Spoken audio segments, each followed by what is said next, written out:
జీ5 app download చేసుకుని పూర్తి ఎపిసోడ్లని ఉచితంగా చూడండి. ఇంతసేపేంటి? చెప్పాను కదా త్వరగా రమ్మని.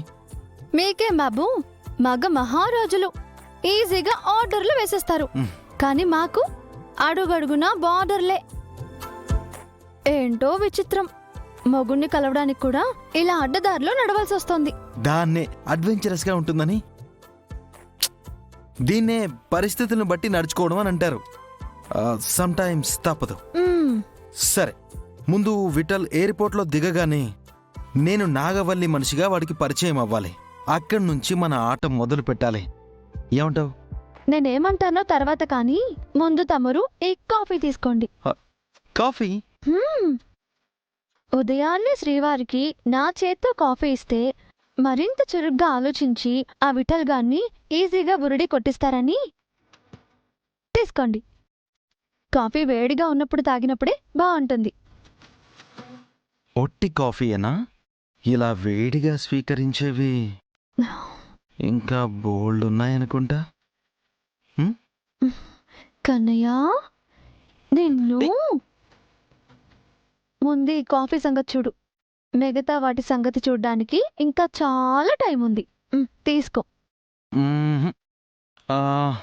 నువ్వు తాగిస్తే ఓకే. కాఫీతో సరసాలాడితే మూతి కాలుతుంది.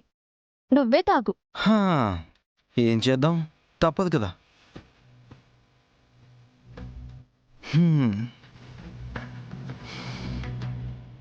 వావ్,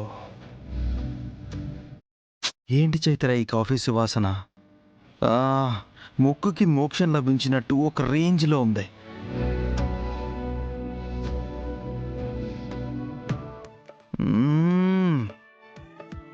టేస్ట్ మాత్రం అవసరం.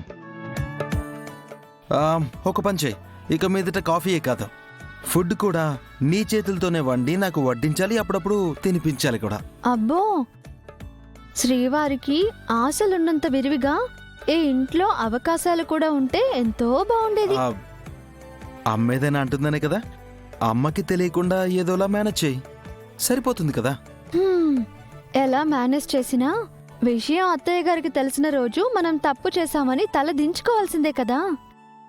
కన్నయ్య, మన జీవితం ఉన్నంత వరకు పొందవలసిన ఆనందాన్ని ఇలా క్షణికమైన సంతోషాలుగా మార్చుకోవడం నాకిష్టం లేదు. అందుకే మన మనసులో ఎన్ని కోరికలు పుట్టినా వాటిని అదే మనసు లాకర్లో భద్రంగా దాచుకుందాం. సరేనా? సరే, ఏం చేస్తాం, నువ్వెలా చెప్తే అలా. నేను మాత్రం ఈ కాఫీ తాగుతూ జీవితాంతం ఆహా ఎంత కమ్మగా ఉంది అని ఫీల్తో ఎంజాయ్ చేస్తూ ఉంటాను.